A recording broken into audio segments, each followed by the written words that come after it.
Kita lanjutkan lagi terkait dengan operator overloading ya. Kalau tadi operator overriding kita membuat penimpaan dari suatu fungsi dari parent ke child turunan ya. Dan kita coba mengatur menggunakan super init. Namun kalau di operator overloading di sini masih ada beberapa pembahasan ya. Yang pertama pengertian overloading atau pembuatan operator overloading, daftar fungsi untuk operator aritmatika, operator perbandingan, daftar fungsi komparasi perbandingan, daftar fungsi untuk operasi assignment, dan juga eksperimen mandirinya. Yang pertama pengertian overloading, di mana kita coba lihat secara konsepnya dulu, di mana operator overloading di sini ya kemampuan untuk mendefinisikan ya, lebih dari satu metode dengan nama yang sama dalam satu kelas, tetapi dengan jumlah dan tipe parameter yang berbeda. Nah, jadi kalau yang tadi penamaannya sama, tapi bisa jadi parameter yang digunakan itu pun juga sama kalau di dalam overriding. Hanya saja kita menggunakan ulang fungsi yang dimiliki oleh parents ya dari child turunan. Kalau di overloading kita menggunakan penamaan metode yang sama, namun jumlah dan tipe parameter yang itu yang berbeda. Nah, ketika dipanggil, ya, metode Python akan secara otomatis memilih metode yang tepat berdasarkan parameter-parameter tersebut. Gitu. Nah, kita coba ya ini sebagai contoh di dalam Python ya. Misalnya kalau kita punya kelas kalkulator dengan dua metode yang bernama add ya, namanya sama add, namun jumlah parameter yang berbeda. Di situ ada self A dan B dan juga self A, B dan B dan C. Nah, ketika kita memanggil kelas itu menjadi objek ya kalkulator, dan kita coba assign nilai 1 dan 2 dan kita masuk ke dalam fungsi, maka otomatis fungsi add yang berjumlah 2 parameter itu tadi akan dipanggil.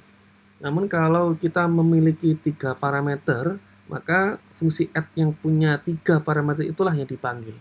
Akan disesuaikan dengan jumlah parameter yang ada. Lalu yang lain ya, misalnya ada kelas person, misalnya satunya hanya memiliki name dan juga age ya. Satunya lagi hanya name tanpa age.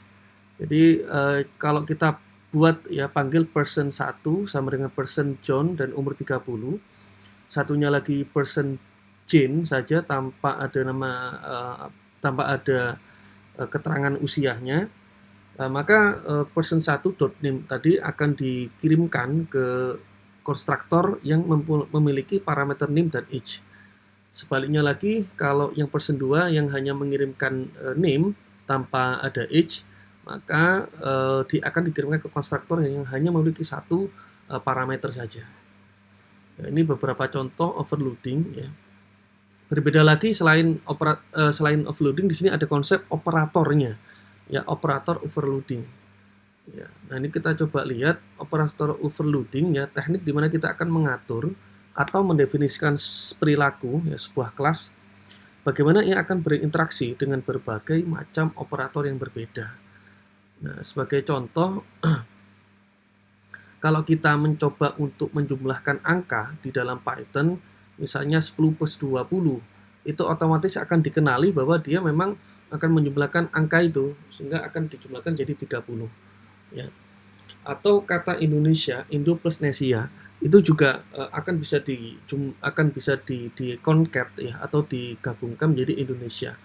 Otomatis ini namanya adalah overload ya, secara otomatis.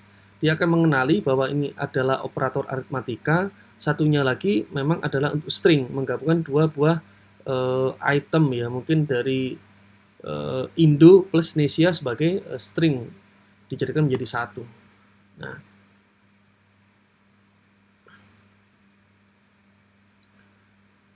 selanjutnya bagaimana cara kita membuat operator overloading ya. Nah, kita bisa lihat lagi. Kalau kita membuat sebuah kelas ya, dan kita punya konstruktor, self.angka sama dengan angka, lalu x1 sama dengan angka 10, x2 angka sama dengan nilai 20, kita assign. Lalu kita coba jumlahkan x1 per x2. Nah, di situ tidak bisa, ya.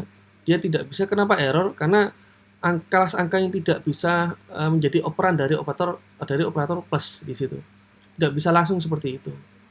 Perlu adanya pemanggilan secara internal, ya, yang bahwa nilai ini memang adalah sebuah angka, lalu kita nanti akan bisa jumlahkan kedua variabel tadi itu. Maka sebelumnya kita harus buat ya suatu operator dulu, ya, kita berikan nama add misalnya, ya, underscore 2 kali add. Lalu kita coba jumlahkan. Satu variabel yang pertama kita sebut sebagai self.angka, satunya lagi sebagai object.angka. Kita punya dua variabel yang berbeda di sini. Maka ketika kita coba untuk mengoverload, ya, kita sebutnya sebagai magic method, ya, itu kita otomatis bisa menjumlahkan dua variabel tadi, 10 plus 20 akan dijumlahkan menjadi 30 tanpa perlu memanggil fungsi itu secara eksplisit dari luar kelas. Nah, sehingga nanti kalau kita melengkapi operasi aritmatika tadi, bukan hanya bisa menjumlahkan, tapi operasi pengurangan, perkalian, pembagian itu juga bisa dilakukan. Gitu. Oke, lalu kita coba lihat lagi. Ini adalah daftar fungsi untuk operator aritmatika, ya. Nah, di situ ada untuk fungsi addition, itu add, ya. Lalu subtraction, kita bisa gunakan sub. Multiplication, kita bisa menggunakan mul, ya. Division, true div, float div, mode, ya. Dan juga modulo, kalau kita ingin mencari hasil sisa bagi apakah 0 untuk mencari nilai suatu sisa bagi, ya. Misalnya kita modulus nilai genap, ya. Kalau sisa baginya 0, maka dia adalah bilangan genap, misalnya seperti itu. Atau menggunakan pangkat, ya, atau bitwise receive pakai nama fungsi receive, atau menggunakan else with bitwise left shift misalnya. Atau selain ada numerical operator, kita bisa gunakan juga logical operator. Misalnya kita punya operasi AND, ya, untuk membandingkan suatu nilai binary, true dan true, atau true and false, false and true, atau false dan false, gitu. Atau operator OR, operator SOR, atau operator NOT misalnya. Misal kita mencari nilai invert, ya. Nah, itu bisa kita dapatkan hasilnya menggunakan masing-masing operator tadi. Baik, lalu ini kalau kita deklarasikan semuanya, ya, mulai dari addition, ya, subtraction, lalu multiply, power, itu jelas, ya, secara fungsi kita perlu menampilkan secara eksplisit, ya, bagian variabel pertama itu self.value dijumlahkan dengan other.value. Itu sebagai variabel kedua, baru kita bisa jumlahkan. Dan di luar kelas itu tanpa kita perlu memanggil fungsi itu, dia secara otomatis mengenali bahwa ini memang sebuah fungsi magic method, gitu. Sehingga nanti keluar hasilnya. Lalu terkait dengan operator logika, kalau tadi operator aritmatika, itu pun sama, kita bisa membuat, ya, fungsi magic method yang namanya AND, lalu OR, SOR, invert, lalu string, dan kita bisa gunakan, ya, kalau kita ingin mengisikan misalnya boolean binary, ya, apakah true dengan false itu kalau dijadikan operator AND hasilnya apakah true atau false, gitu. Atau kalau menggunakan operator OR hasilnya seperti apa. Atau inverse dari nilai binary yang kita masukkan juga bisa kita hasilkan. Nah, dan seterusnya. Oke, lalu mengenai operator perbandingan, ya, bisa kita gunakan paling umum ada greater than, less than, atau equal. Ini yang paling umum. Atau nanti bisa kita lihat greater than and equal atau less than and equal, ya, or equal misalnya.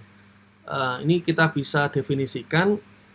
Di situ ada greater than, less than, dan juga equal. Ya, kita operator bisa menggunakan siku arah kanan atau siku kurang dari atau sama dengan. Itu akan menampilkan hasilnya juga. Lalu daftar fungsi komparasi perbandingan kita bisa lihat secara lengkap, ya. Bisa menggunakan 2 kali underscore, lalu kita gunakan kode LT, GT, LE, GE equal atau not equal to. Nah, ini secara eksplisit bisa kita tuliskan dan dia nanti akan mengenali apakah 2 operator yang kita bandingkan tadi sebanding atau tidak sebanding. Dan kita deklarasikan di sini. Ini cukup lengkap ya, tinggal kita tuliskan dan kita coba assign ke kelas quantity apakah nilai 5 dan 10 ini nanti menjadi sama dengan atau kurang dari atau lebih dari atau lebih dari sama dengan atau kurang dari sama dengan atau bahkan tidak sama dengan. Itu akan bisa kita kelihatan hasil booleannya apakah true. Misalnya ada salah satu contoh misalnya ya, 5 apakah sebanding dengan 10? Tentu tidak. Ya, kalau tidak maka hasilnya adalah false gitu. Atau dari Q1-nya adalah 5, dia diberikan operator kurang dari. Maka dibandingkan dengan Q2 nilainya 10, maka hasilnya adalah true. Dia memang benar kurang dari 5 kurang dari 10 dan seterusnya. Lalu untuk daftar fungsi operasi assignment ini lebih agak berbeda. Kalau biasanya kita menjumlahkan misalnya dalam proses penjumlahan I sama dengan I plus 1 ya, I sama dengan I plus 1 itu kalau dalam operator assignment akan dirubah menjadi I plus sama dengan 1 gitu. I plus sama dengan 1 itu sama dengan halnya I sama dengan I plus 1. Nah, hanya saja proses penulisan code-nya aja yang berbeda. Di sini kita punya I sub, I add, I mul, I true div, I for div, I mut, ya, I po dan seterusnya. Kenapa ada kode yang namanya I di situ menandakan bahwa ini memang miliknya operator assignment nanti.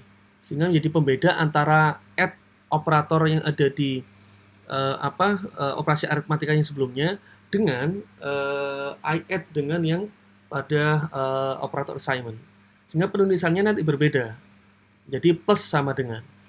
Nah, maka dari itu nantinya di eksperimen mandiri ini diharapkan adalah untuk operasi assignment silakan rekan mahasiswa coba kerjakan ya untuk mengimplementasikan semua dari kebutuhan mulai dari I sub untuk pengurangan aritmatika ini tadi sampai ke pergeseran shift ya atau pergeseran shift dari kanan ke kiri atau operator perbandingan dan seterusnya.